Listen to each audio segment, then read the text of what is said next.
जय श्री कृष्ण। राधे राधे। श्री हरिदास।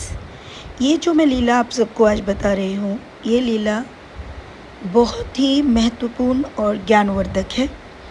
इसको बहुत दिमाग से और कुछ न सोचकर, सिर्फ और सिर्फ ये सोचकर सुनिए कि प्रभु क्या ज्ञान देना चाह रहे हैं।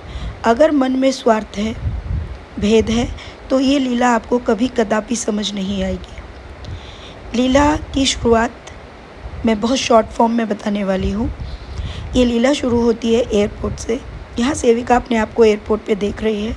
तभी वहाँ पर एक सांवली लड़की आती है और सेविका के कंधों पर बैठ जाती है, लद जाती है और वो आके सेविका को प्रेम करती है। सेविका समझ नहीं पाती कि ये लड़की कौन है।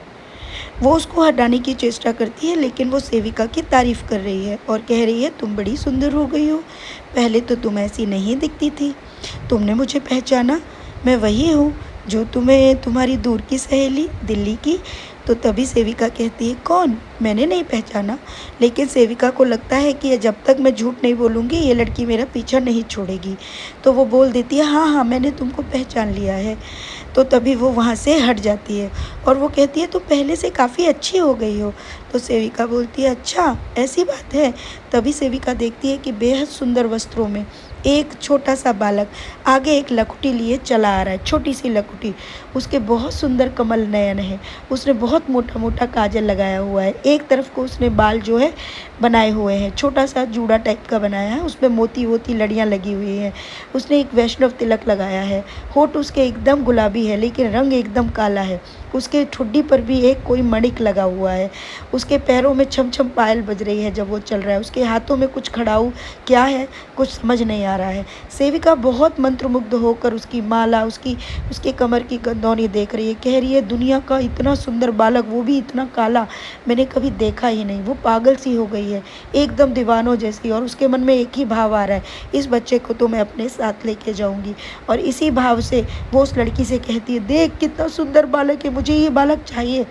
लेकिन तभी सेविका की नज़र उसकी लकुटी पर जाती है और वो लकुटी देखती है और कहती है, अरे ये लकुटी तो हमारे घर थी। तो वो उस बालक से पूछती है, ये लकुटी किसकी है? एक तो इस लड़की को भी मैं नहीं पहचान रही और तू हमारी लकुटी भी चुरा के लेके आया है। तभी वो लड़का कहता है, ये मेरी बहू है। बोला, क्या तेरी बहू है? इतनी छोटी उम्र में कोई शादी करता है क्या? बोला, हाँ मेरा ब्याह है वो। बोला, तू हमारी लकुटी चुरा के लाया?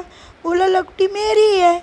तभी वो लड़की कहती है, ये मेरे पति है, ये तुम्हारे ही घर में रहते हैं, क्या ये हमारा करुआ है? बोला, नहीं मैं करुआ ना हूँ। तो बोला, मैं तिरुपति बालाजी हूँ। अरे आप तो बड़े थे ना, इतने छोटे कैसे हो गए?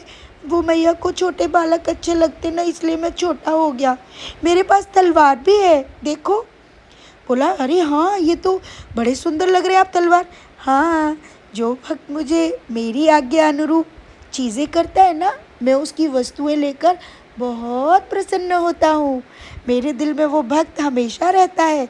देखो मैं उस भक्त से कितना खुश हूँ, उसकी तलवार लकुटी लेके भी घूमता हूँ, है ना?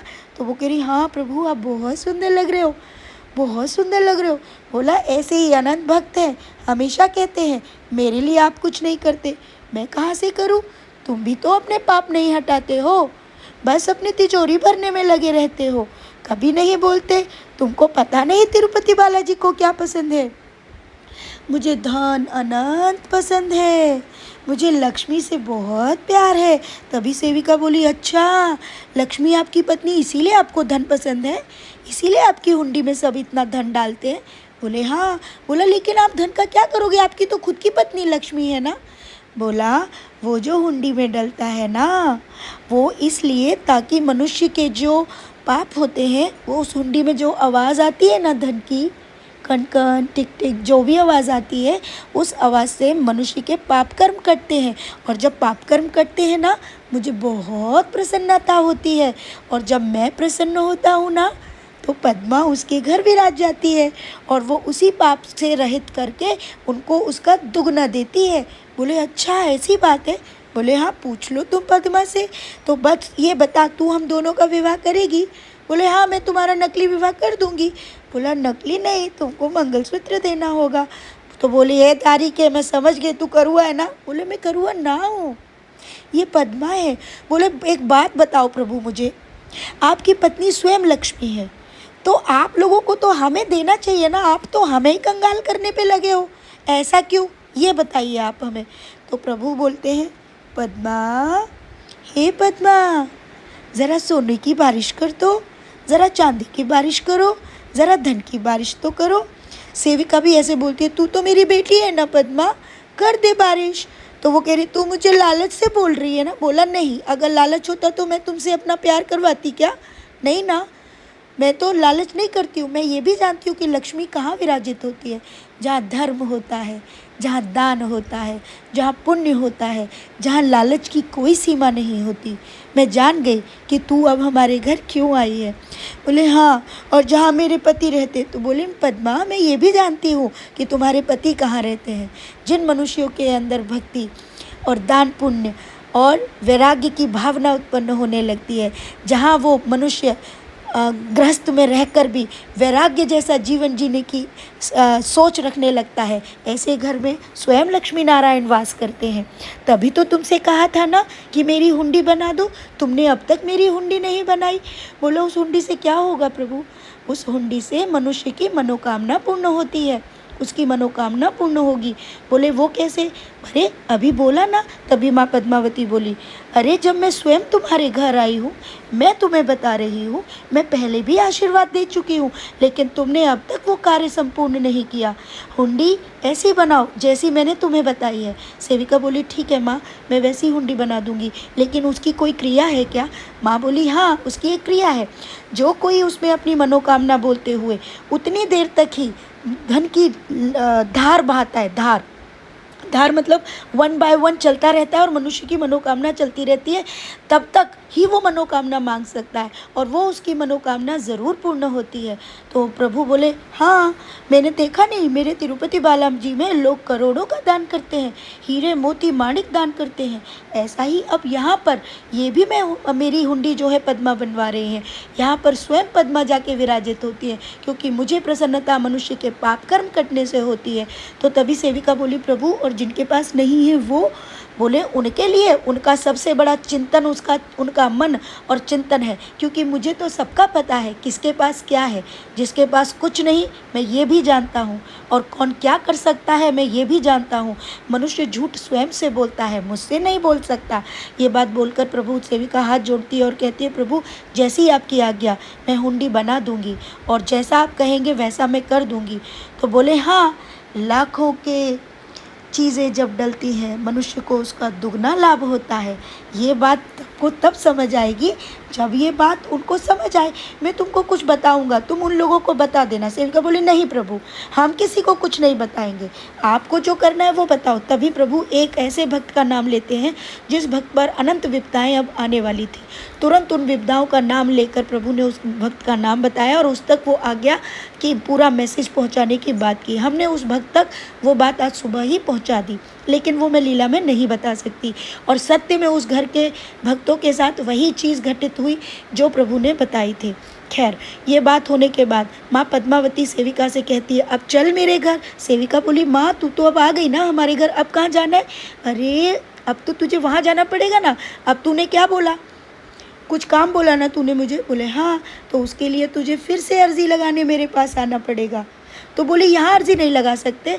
बोले, यहाँ तो मैं खुद ही हूँ, लेकिन तुमको वहाँ, क्योंकि मैंने तुमको वहाँ बुलाया है, मैं अपने साक्षात घर में तुमको बुला रही हूँ। तो सेविका बोली, ये साक्षात नहीं है। साक्षात हूँ, लेकिन मैं यहाँ ब्याह करके आई हूँ ना, वहाँ पर मैं बिना विवाह के रहती हूँ ना, इसलिए वहाँ लेके चल रही हूँ। तो माँ अपने गर्भगृह यानी तिरुपति में जो माँ का मंदिर है, माँ पद्मावती के, सेविका वहाँ जाती है। माँ अपना वैभव दिखाती है। सेविका देखती चकाचौंध हो जाती है। वहाँ पर माँ पूरी तरह सोने चांदी, पूरा सोने सोने से भरी हुई है। सेविका देख नहीं पा रही है, इतनी रोशनी है। सेविका कहती है, माँ, तू क्या पीला पीला तुझे इतना पसंद है? माँ बोली, मुझे सफ़ेद नहीं, मुझे पीला रोशनी बहुत पसंद है, मुझे दीपक की रोशनी पसंद है। ये कोयले जैसी पूरा का पूरा गर्भगृह भी काला हो जाता है, लेकिन फिर भी देखना, एक दिया जलने से ही पूरा सब जगमगा उठता है, मुझे यही पसंद है। ये चीज़ सुनकर सेविका कहती है, माँ, आप धन्य हैं, सदैव अपने भक्तों पर कृपा बनाना। माँ कह रही, खाली कृपा बनाने से नहीं, मनुष्यों को अपने पर पाप कर्म काटने होंगे। दिवाली आने वाली है, मैंने बताया ना, अब जल्दी से श्रीवारी हुंडी बना देना। और ये बात बोलकर माँ उस हुंडी की परिकल्पना करने लगती है। सेविका कहती है, माँ लेकिन क्या ये चीज़ हमको बतानी पड़ेगी सबको? माँ बोली, नहीं, जिनको समझना होगा वो यहीं से समझ जाएंगे, और जिनको नहीं समझना है अब तुम मत बताना। सेविका बोली, यही बस हम चाहते हैं माँ कि हमको किसी को कुछ बताना ना पड़े, हम सिर्फ आपकी आज्ञा का पालन कर रहे हैं। ये बात बोलते हुए सेविका हाथ जोड़ती है और प्रभु फिर किसी का भी नाम नहीं बताते हैं, और वहाँ तक भाव द्वारा प्रभु क्या करेंगे ये बात हम भी नहीं जानते। अब मैं बहुत से भक्तों को बताना चाहती हूँ इस लीला के माध्यम से। माँ ने एक और बात कही, क्योंकि लीला इतनी बड़ी है कि मुझे वो बहुत शॉर्ट करनी पड़ती है, कि माँ का और प्रभु का विवाह प्रत्येक दिन होता है, लेकिन क्योंकि हम प्रत्येक दिन माँ और प्रभु का विवाह नहीं कर सकते, इसका पुण्य भी मनुष्य को प्राप्त होता है। तो जो प्रभु ने ये बात बताई कि तुम जब तुम्हारा सामर्थ्य हो तुम मेरा विवाह कराओ, जब चाहे तब हम अब प्रभु का और माँ का बीच बीच में विवाह कराएंगे। उस विवाह में जिन चीज़ों की ज़रूरत होती है वो चीज़ें भी प्रभु ने बता दी हैं, और इस विवाह को कोई और भी भक्त भी करवा सकता है। ये बात भी उन्होंने इस लीला में कही। तो ये किसी के लिए मैं तो सिर्फ लीला बता रही हूँ, बाकी तो मुझे और कुछ बोलना नहीं है। प्रभु की जैसी मर्ज़ी होगी। खूब सारा प्रेम आप सबके लिए, और सभी को ठाकुर जी की खूब कृपा मिले। हम तो इसी बात से कृतार्थ हैं कि प्रभु ने ये जो जीवन दिया है वही इतना मूल्यवान है कि इन लीलाओं को हम सुन पा रहे हैं, क्योंकि ये मानव शरीर सभी देवताओं के द्वारा निर्मित है। प्रत्येक अंग में एक देवता का वास है। हाथों को दान करने के लिए बताया गया है, इन पैरों को पैदल तीर्थ यात्रा करने के लिए बताया, इन आँखों से प्रभु के दर्शन बताए हैं, इन कानों से प्रभु लीला सुनने के लिए बताया है। जो व्यक्ति झूठ का सहारा लेते हैं, जो लालच में ग्रस्त रहकर दूसरों का बुरा करते हैं, धन के लालच में बुरी बुरी संगति करते हैं, दूसरों के घर चोरी और दूसरी चीज़ें करते हैं, पराई स्त्रियों के साथ गलत कार्य करते हैं, दूसरों का सम्मान नहीं करते, बड़ों का अपमान करते हैं, उन मनुष्यों को घोर पाप भोगना पड़ता है, वो भी इसी जन्म में और इन्हीं शरीर के अंगों द्वारा। तो जिस मनुष्य के जीवन में कष्ट और प्रॉब्लम्स हो रही हैं वो बिल्कुल भी ये न सोचे कि प्रभु ने उनको दी है, ये सारी उन्हीं के द्वारा अर्जित हैं, कुछ इस जन्म में कुछ पिछले जन्म में। अब ये सब छूटेगा कैसे? ये सब छुड़ाने के लिए आपको मोह और माया के बंधन से हटना होगा, उससे ऊपर उठना होगा। आपको अपने इन्हीं शरीर के अंगों द्वारा अच्छे कर्म करने होंगे, अच्छी वाणी बोलनी होगी, दूसरों का सम्मान करना होगा। और जो व्यक्ति गलत करेंगे, धर्म का प्रचार गलत करेंगे, धर्म से अधर्म कमाने की कोशिश करेंगे, उन्हें इसका घोर पाप और दंड इसी जन्म में कुछ ही समय में भोगना पड़ेगा। प्रभु की इन वाणियों को झूठा न समझे, ये सब इस कलयुग में होता रहेगा, और एक दिन ऐसा घोर कलयुग आएगा कि इस युग का नाश करने स्वयं प्रभु को अवतार लेना पड़ेगा।